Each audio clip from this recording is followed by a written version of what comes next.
Hey everybody, this video is part of our full-length The Onside Kick podcast. You can find that on Blog Talk Radio, iTunes. You can pretty much find it anywhere, so we don't care where you listen. Just stick around and check it out. And Mark, as Drake would say, we started from the bottom, now we hit at the top. Going to be talking about a team that I was mentioning could kind of get the championship of the division stolen away from them by the Raiders. We're talking about, of course, the Kansas City Commander-in-Chiefers. And Mark, what I want to start with in this one is this podcast, we're kind of going full circle. We started talking about Jeremy Maclin, where could he go? Now we're talking about the team that could cut him. The first thing I want to focus in on with these Chiefs is their wide receiver position. Right now you've got Chris Conley and Tyreek Hill. Tyreek Hill is now the kind of pseudo number one for this team, but I look at this wide receiver core, and to me, they don't have a real wide receiver on this core. What is going to go on this year, wide receiver-wise, for Alex Smith to throw to now that they don't have Jeremy Maclin? Well, it doesn't necessarily matter because They don't throw to him anyway. they don't throw to him. He had like, 500-some yards last year. So it's not like it was a big piece of the offense. 2 touchdowns. All right, Well, cool. let's be honest. Their wide receivers don't score touchdowns. But that's the thing. Like, Unless your name's Travis Kelce, you don't score touchdowns. that's not how this team works. So honestly, they're not going to miss much of anything. And it's hard to say that because of Jeremy Maclin. He's a great talent.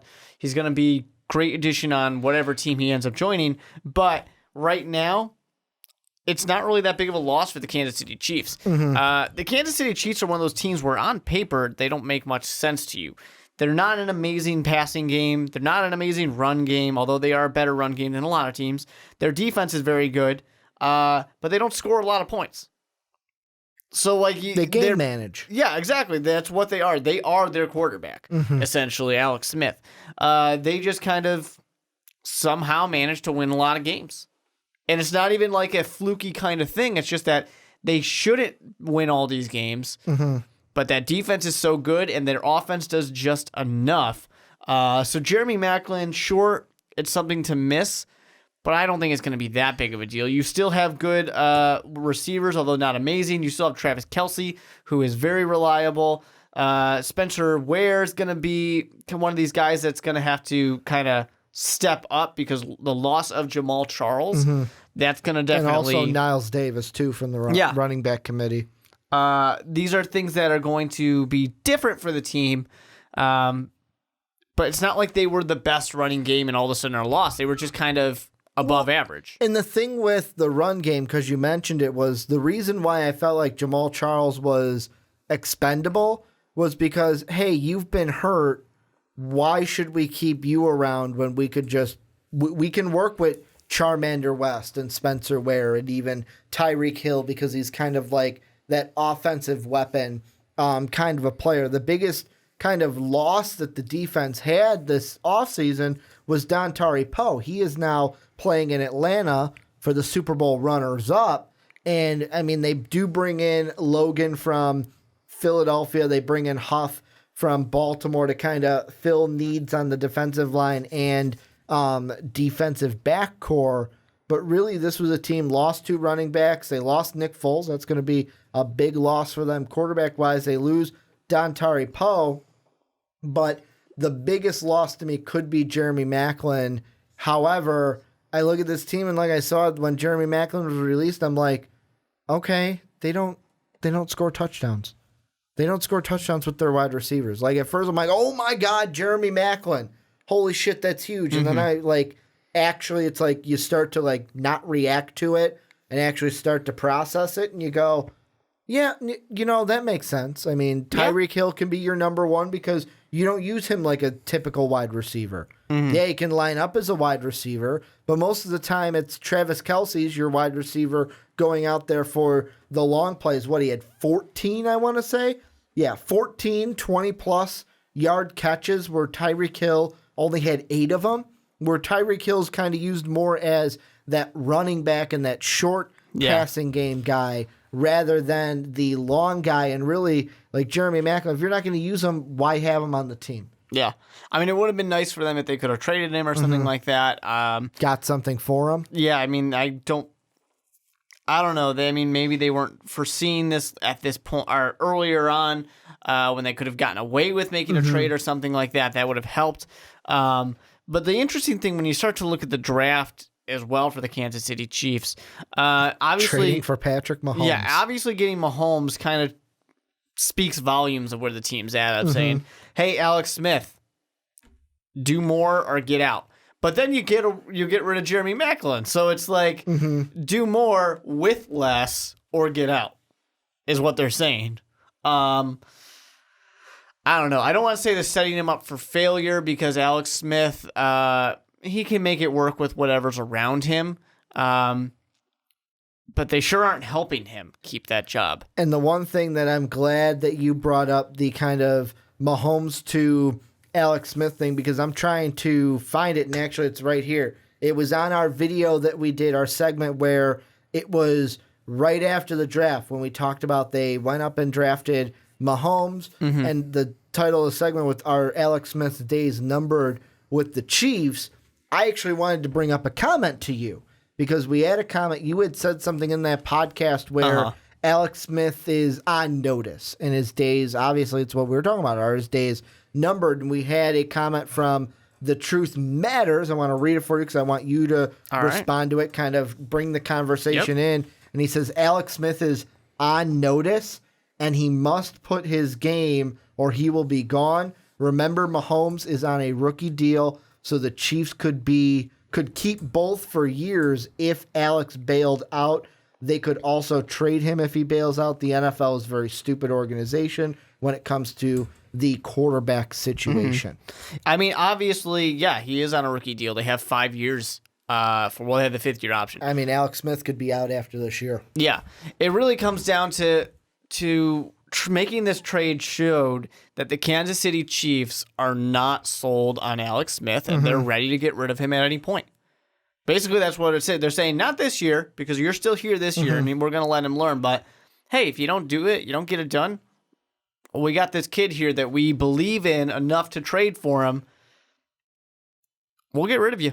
We'll get rid of you anytime we want. That's basically what they're telling him. So my response to it is I do firmly believe that Alex Smith is basically 1 foot in, 1 foot out. And they'll get rid of him the first chance that they want to. The thing that worries me about this Chief team is kind of a similar situation that I said about the Denver Broncos. The only difference is the Broncos are in a solid third place footing, whereas the Chiefs are on top looking down. And the thing that I wonder with this Chief team is, yes, the defense is good.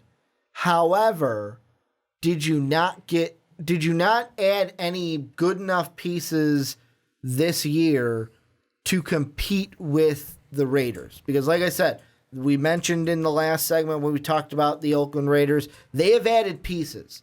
Basically, how I am looking at it is, let's think of this, and of course I'm going to lose all of the sports fans here, unless you're kind of a sports nerd like myself. Let's kind of think of this Game of Thrones style. The Raiders are adding pieces. They are preparing for war. They want to beat you. The Chiefs, it just seems like they're just sitting there like, yeah, we're content. We're on top. We're the kings. We're looking down at you. You're not going to beat us. But in the end, they could get upset when these two teams come to actual war, if we're thinking about it in that sense. Because, like, really look at the first round. Like we mentioned with the Oakland Raiders, that first round, they make a risky move, go out and get the defensive back that they need. But then their next two picks, like you said, defense. A need that they had. They needed to shore up that defense. What do the Chiefs do? Instead of maybe making a move that helps them improve for this year, kind of keep one step up on the Raiders, they give up picks to trade up for Mahomes that, yes, could set you up for the future, but what is that going to do for this year? My biggest worry with the Chiefs is you didn't do enough this offseason to fend off the Raiders. And it's a real good possibility, like I said, that the Raiders could upset you for the division. Will you probably still make the playoffs? Yeah. but this could be the year where the Chiefs are like, shit, we're a wild card team. Well, it's an Andy Reid team, so we need to remember that Andy Reid gets the most out of a lot of his players. So he's able to still do that. And I do agree. The Oakland Raiders are going up. The Denver Broncos are kind of just hovering plateau. And Kansas City Chiefs are just with them, hovering and plateauing. The only difference is the Chiefs are up here compared to the Broncos who are down here. That's the records. Yeah. On paper, I like the Denver Broncos more than I like the Chiefs. It's just that the Chiefs perform better on the field. Yeah.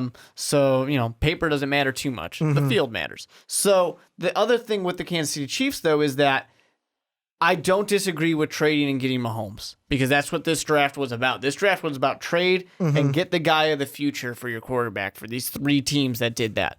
And I don't disagree with that. I'm not going to fault them for Andy Reid saying, I want that guy.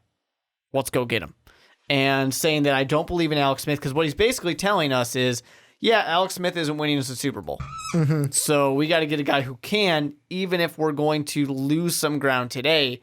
They're losing the battle, Ricky, to keep your war reference going, but they're not going to lose the war because they'll be able to come back.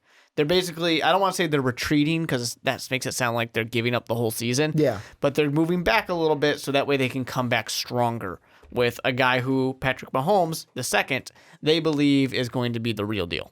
And, I mean, one of the things that I think of is, I don't want to say like, oh, Mahomes was the wrong pick and they shouldn't have done it. You thought that they could have done things to improve the team today. You could have either went one of two routes, and it's you either say, you know what, we're going to go the route of trading to get the quarterback to set up the future, or you go with a pick that can help you right now. They chose the way that they went, and I'm not trying to say like, oh, where it's I disagree, it's a stupid move. I'm just saying, okay, that's the way you went. Let's see. It's kind of like dodgeball. Bold move, Cotton. Let's see how it pays off. That's what we're sitting here with the Chiefs. And, I mean, compacted with the Jeremy Maclin move, I wonder if eventually this team is going to go, maybe we need to rework some things because having Tyreek Hill as our number one, yeah, he's flashy. Yeah, he got 8 touchdowns this year. But do we need to revamp the passing game? And that is going to come with Patrick Mahomes. You can't have a wide receiver core that you have right now when Mahomes comes in. With the type of quarterback that he is, you need Travis Kelce, and you need like a guy like Maclin would be perfect for Mahomes. I mean, right now you might not need him because Alex Smith is our guy. But eventually, they're going to need that number one guy, and that's not Tyreek Hill. And they'll be able to get that. I mean, they have time. Mahomes isn't starting today. No. And they'll have time to build their pieces. Could be starting tomorrow, though, meaning next season. Yeah. I'm sure next season there's a good chance that he's starting. But they're really going to kind of figure some of this stuff out later. This is a team that has this great defense. Like I said, they're running game is above average. Not great, but it's above average. This passing game is a little weak, but getting Mahomes in there, if he's everything he's supposed to be, is going to instantly improve that passing attack. They can get him a wide receiver next year. And, I mean, I'm looking at some of the players that have gone just after some of their picks. And the one that was the most interesting, and this is, what was this, second round? Second round, they take a defensive end out of Villanova. And I look at it 4 picks later, so 59 to 62, Juju Smith from USC goes off the board. And that's one where I looked at and I went, Chiefs could have used him. Chiefs could have used the wide receiver to kind of bump everything up. And now looking at hindsight, I would have liked to have him, especially if you're going to get rid of Jeremy Maclin, because he'd be cheaper than Maclin. But they weren't getting rid of him that day. I mean, hindsight's always 20/20. Yeah. But this Chief team, I think the bottom line for me is, Alex Smith this year is going to prove, hey, is this going to be your final year? Because like we've mentioned before, he has a potential out after this season. So he could be either him or the Chiefs could say, no, you know what, we're going to take this out. And bye, you're gone. But that's number one. And number two, how are they going to compete against the Oakland Raiders this year? Because that, to me, the Chiefs, I know we looked at the schedule for both the Broncos and the Raiders. The only thing that matters with the Chiefs for me is how you play against the Oakland Raiders, because last year you had some good games against the Raiders.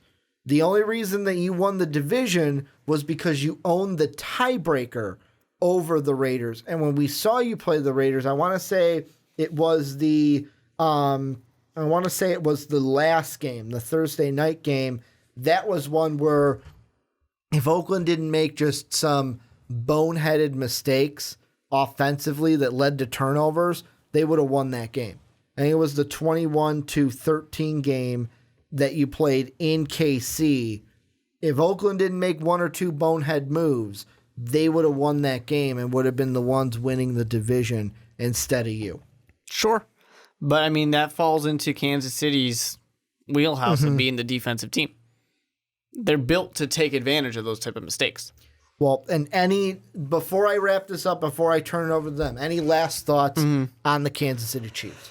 I feel like we've been down on the Kansas City Chiefs, but I mean, we're not saying they're gone. They're still competing for the division. They're a wild card team. It's just the fact that they are not the excited. They're not the team that people are excited about in this division. Of course, that's the Oakland Raiders.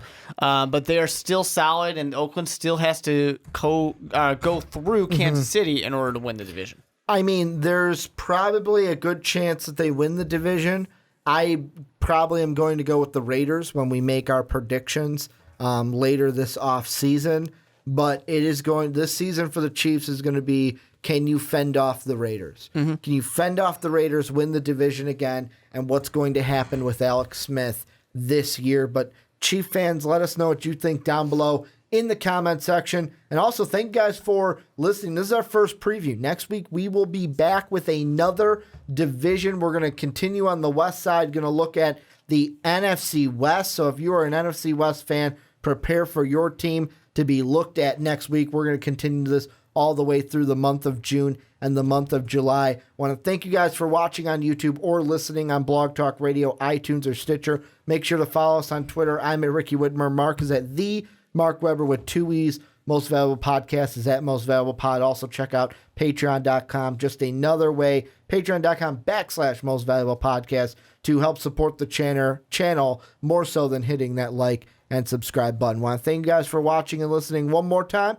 And as always, have a good day, everybody.